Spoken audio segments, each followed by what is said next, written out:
अस्सलाम वालेकुम। Today the topic of my discussion is emesis. सबसे पहले इमेसिस क्या होता है। इमेसिस, अगर हमें फीलिंग ऑफ नाजिया या वॉमिटिंग आ रही है तो उसको हम क्या कहते हैं, इमेसिस कहते हैं। वॉमिटिंग और नाजिया की फीलिंग को हम क्या कहते हैं, इमेसिस कहते हैं। अब सबसे पहले सवाल पैदा होता है कि मतलब कौन सी कंडीशंस हैं जिसकी वजह से हमें जो है इमेसिस कॉज होती है, वॉमिटिंग होती है। तो इसके लिए हम सबसे पहले क्या करेंगे, हम कंडीशंस को डिस्कस करते हैं। What are the conditions of emesis. सबसे पहली कंडीशन क्या है, हमारे पास मोशन सिकनेस है। अब क्या है कि बहुत से लोग जो हैं वो जब सफ़र करते हैं तो उनको वॉमिटिंग्स आती हैं, उनका दिल ख़राब होता है, उनको चक्कर आते हैं। तो इसके पीछे क्या रीज़न है। अब हमारा जो मेडुला है उसमें हमारा एक वॉमिटिंग सेंटर है जिससे वॉमिटिंग इंड्यूस होती है। तो जो वेस्टिब्यूल न्यूक्लियस है उसके पास डिफरेंट मैसेजेस आते हैं। हमारी आइज से मैसेजेस आते हैं, हमारे ईयर्स से मैसेजेस आते हैं। वो डिफरेंट रिसेप्टर से जो के उसको स्टिमुलेट करते हैं।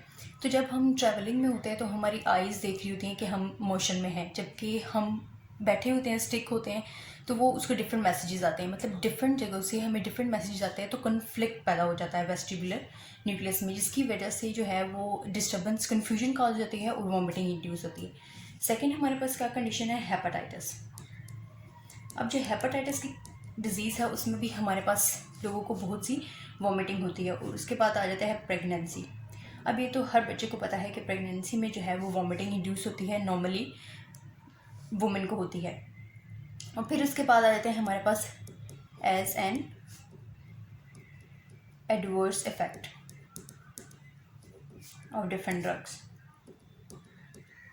अब हम डिफरेंट ड्रग्स ऐसे यूज़ करते हैं जिसका जो है वो साइड इफ़ेक्ट होता है, हमारे पास एडवर्स इफेक्ट होता है वॉमिटिंग। उनमें कौन सी हमारे पास आ जाती हैं, सबसे पहले हमारे पास आ जाती हैं एंटी कैंसर या फिर anti malarial drugs.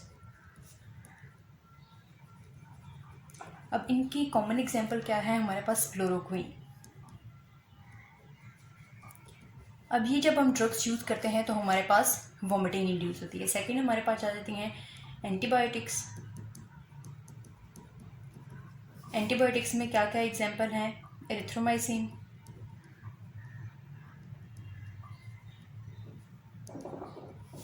Tetracycline,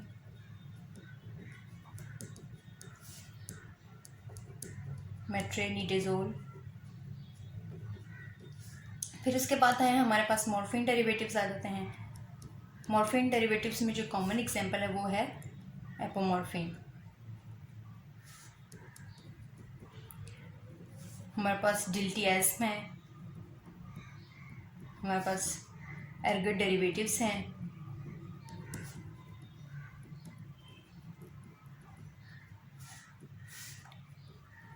anti इरिथमिक drugs हैं।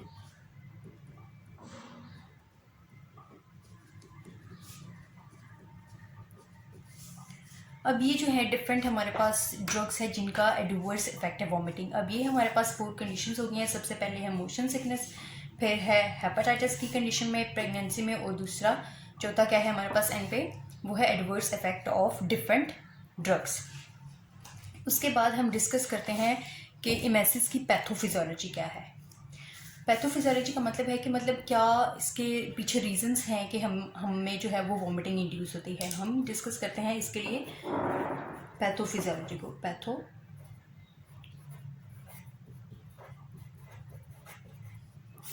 पैथोफिजियोलॉजी में क्या है, सबसे पहले हमारे पास एक वॉमिटिंग सेंटर है मेडुला में, जो कि वॉमिटिंग को इंड्यूस कराता है।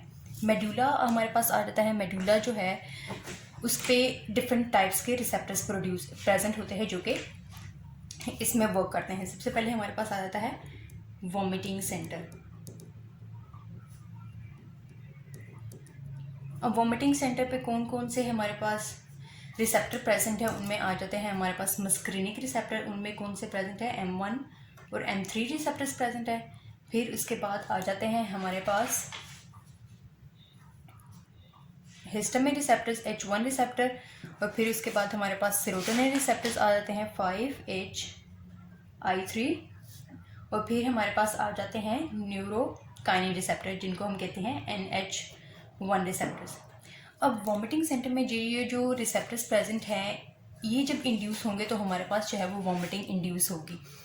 अब ये इंड्यूस कैसे हो सकते हैं, या तो डायरेक्टली इंड्यूस हो सकते हैं या फिर इनडायरेक्टली ब्रेन या फिर पेरिफेरी से इंड्यूस हो सकते हैं। सबसे पहला फैक्टर कौन सा है जो कि इनको इंड्यूस करा सकता है, वो है वेस्टिबुलर न्यूक्लियस। सबसे पहला फैक्टर हमारे पास क्या है, वेस्टिबुलर न्यूक्लियस। अब वेस्टिबुलर, एक तो वेस्टिबुलर सिस्टम होता है और एक वेस्टिबुलर न्यूक्लियाई है। वेस्टिबुलर न्यूक्लियस जो है वो हमारे पास प्रेजेंट होता है, 4 वेस्टिबुलर न्यूक्लियस है वो, जो कि हमारे पास पोन्स पे प्रेजेंट होते हैं, और वेस्टिबुलर सिस्टम जो है वो हमारे पास इनर ईयर में प्रेजेंट है। अब इस पे कौन कौन से रिसेप्टर प्रेजेंट है हमारे पास, H1 और M1 रिसेप्टर्स प्रेजेंट हैं। अब इसका क्या है कि डिफरेंट आई से, सेरेब्रम से हमें डिफरेंट हमारे पास मैसेजेस आ रहे हैं और कन्फ्लिक्ट प्रोड्यूस हो रहा है, तो वॉमिटिंग इंड्यूस हो रही है। अब इस टाइप की जो वेस्टिबुलर न्यूक्लियस से जो हमारे पास वॉमिटिंग इंड्यूस होती है वो कौन सी कंडीशन से रिलेटेड है, वो हमारे पास मोशन सिकनेस के साथ रिलेटेड है, मोशन सिकनेस के साथ। अब ये हो गई हमारी पहली रीज़न। और फिर सेकंड पे आ जाती है हमारे पास chemoreceptor trigger zone. Chemoreceptor trigger zone को हम CTZ रिसेप्टर भी कहते हैं।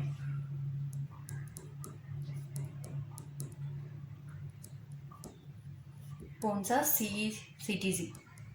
अब इस पे हमारे पास कौन से रिसेप्टर्स प्रेजेंट है, हमारे पास डोपामिन रिसेप्टर प्रेजेंट है, हमारे पास सेरोटोनिन प्रेजेंट है, सेरोटोनिन रिसेप्टर, ओपियोइड्स प्रेजेंट हैं, हिस्टामिन और मस्करीनिक रिसेप्टर प्रेजेंट है। ये हमारे पास मेडुला में प्रेजेंट है, और ये मतलब डिफरेंट इसको रिसीव होती हैं इनपुट हार्मोन से, ब्लड बॉर्न ड्रग्स से, और ये कम्युनिकेट करती हैं दूसरे स्ट्रक्चर्स के साथ, और जो है वॉमिटिंग सेंटर को स्टिमुलेट कर देती हैं। ओपियोइड ड्रग्स हैं, कीमोथेरेपी में मॉर्फिन में कोडीन है, सेरोटोनिन है, एगोनिस्टिक ड्रग्स जो हैं इन रिसेप्टर्स की वो स्टिमुलेट कर देती हैं कीमो रिसेप्टर ट्रिगर जोन को। ये हो गई हमारे पास सेकंड कंडीशन। और उसके बाद आ जाती हैं हमारे पास थर्ड, क्या है वो हमारे पास है सेरेब्रल कॉर्टेक्स।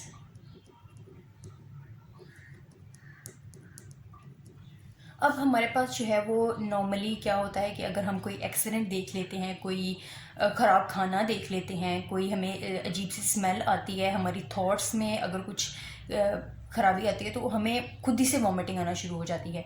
लाइक अगर हम किसी एक्सीडेंट वाली साइड पे गए तो लोगों को देखते हैं कि हम वो देखते ही वॉमिटिंग कर देते हैं, उनका दिल ख़राब होता है। तो ये सारी कंडीशन जो हैं वो किसके साथ रिलेटेड हैं, वो हमारे पास है सेरेब्रल कॉर्टेक्स के साथ रिलेटेड है, और उनको हम क्या कहते हैं, एंटी रिसेप्टरी रिस्पॉन्स। अब ये जो तीनों हैं ये हमारे पास हो गए ब्रेन से आ रहे हैं स्टिमुलस। फिर उसके बाद आते हैं हमारे पास पेरिफेरी से, क्या हमें स्टिमुलस आ रहा है। पेरिफेरी से हमें क्या स्टिमुलस आ रहा है, हमारे पास कीमोथेरेपी होती है, कीमोथेरेपी या फिर रेडियोथेरेपी होती है, कीमोथेरेपी होती है या फिर रेडियोथेरेपी होती है। और उसके रिजल्ट में क्या है, और क्या होता है हमारे पास, गैस्ट्रोएंटेराइटिस,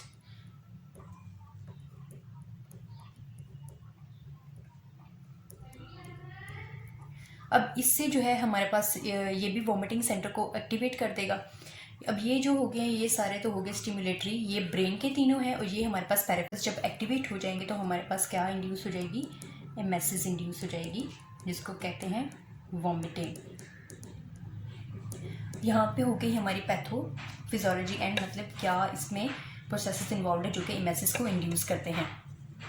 अब जब हमें वॉमिटिंग होती है तो उस वॉमिटिंग के मटेरियल के साथ हमारे हाइड्रोजन आयन और हाइड्रोक्साइड आयन्स भी रिलीज हो जाते हैं, जिसकी वजह से पीएच जो है वो डिस्टर्ब हो जाती है, और पीएच जो है वो ज़्यादा हो जाती है और अल्कलाइन हो जाती है। तो वॉमिटिंग के साथ हमारी कौन कौन सी कंडीशंस जो हैं वो रिलेटेड है, उससे हमें डिहाइड्रेशन हो जाती है, माल न्यूट्रिशन हो जाती है, और मेटाबॉलिक इम्बैलेंस हो जाता है।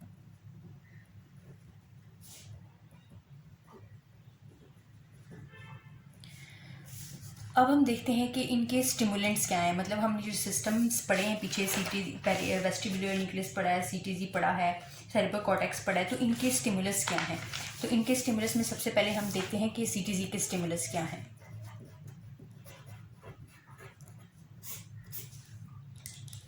तो क्या है, सबसे पहले देखते हैं CTZ, इसके क्या स्टिमुलस हैं हमारे पास। इसमें हम तीन हमारे पास स्टिमुलस। सबसे पहले हमारे पास है एपोमॉर्फिन।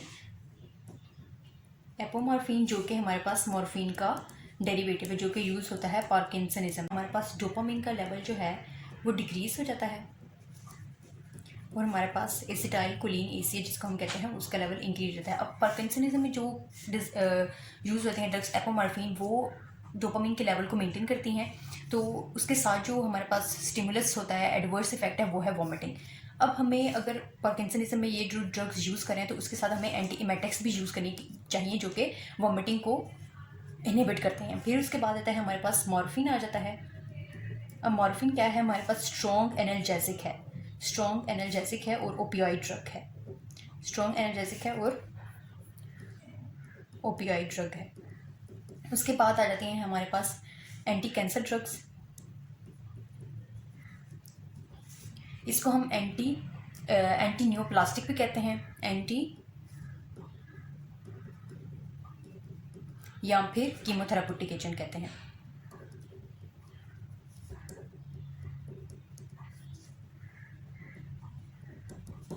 ये हो गए सीटीसी के स्टिमुलेंट्स। अब हम देखते हैं कि गैस्ट्रिक म्यूकोसा के कौन से स्टिमुलेंट्स हैं। किसके? गैस्ट्रिक म्यूकोसा के। अब इस पे हमारे पास दो आ जाते हैं। सबसे पहला है हमारे पास मस्टर्ड और फिर आ जाता है हमारे पास सोडियम क्लोराइड।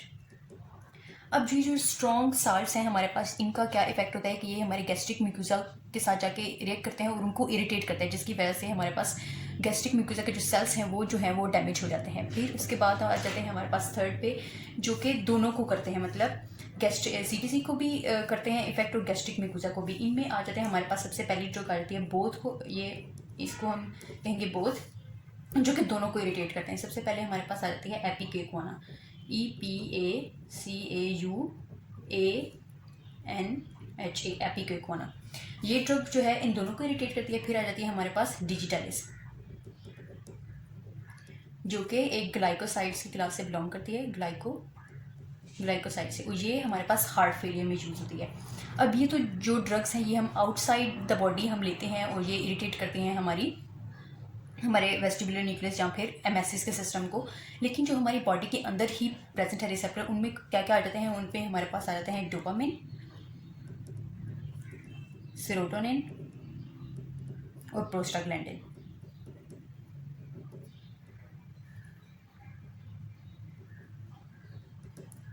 अब ये हो गई हमारे पास स्टिमुलस हो गए, हमारे पास पैथोफिजियोलॉजी होगी और हमारे पास कंडीशंस होगी। अब इनको देखते हुए हम बता सकते हैं कि हमें कौन सी एंटी इमेटिक यूज़ करनी चाहिए जो कि किस लिहाज से मतलब हमारे वेस्टिबुलर न्यूक्लियस को डिस्टर्ब कर रही है और हमें जो है वो एमएसए से बचा रही है। तो आई होप आप सबको समझ आ गई हो।